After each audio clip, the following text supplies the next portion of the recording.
I wasn't just late, I was delayed by life itself. This morning started out promising.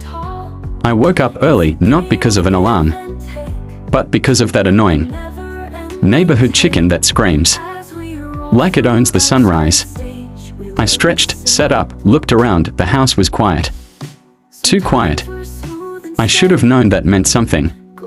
Anyway, I dressed slowly. My uniform was clean and ironed. My socks were actually matching. My shoes, already polished and sitting by the door like two little soldiers.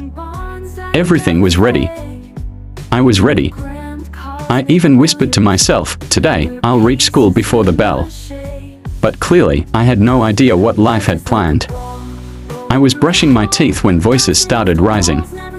You know, that kind of low-toned arguing that begins in the kitchen and spreads through the house like a bad smell.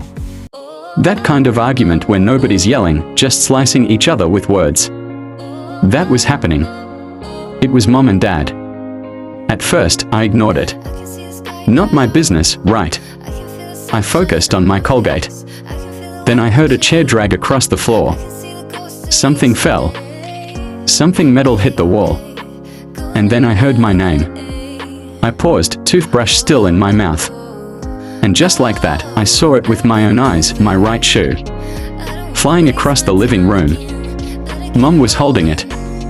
She had taken my school shoe, the polished one, and was chasing Dad with it like it was a weapon. I stood there in shock, toothpaste dripping from my chin, holding the toothbrush like it was a remote, and I had just paused the world. They didn't see me. They didn't even remember I had school. Mom was yelling. Dad was dodging. And my shoe, it was being used for adult business that I didn't sign up for. And me, I was stuck. I couldn't leave with one shoe. I couldn't interrupt. I just waited. Waited for the madness to end. Waited for peace. Waited for my shoe to be released back into civilian life. Eventually, Mom stormed off. Dad sat down like he'd run a marathon. And there I was, tiptoeing to pick up my now wounded shoe. It was dusty. One lace was loose. The side looked slightly injured. But I wiped it quickly, put it on, and ran out of the house like I was being chased by a ghost. I didn't even eat breakfast.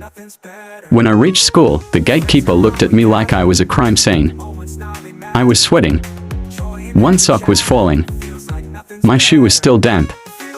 But I kept walking. Then I met the teacher. He crossed his arms and said, "Why are you late?"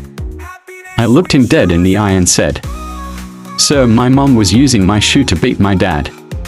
I had to wait. He opened his mouth to speak. Then he paused. Then he just blinked. And I walked past him like nothing happened. Because I wasn't late. I was delayed by life itself.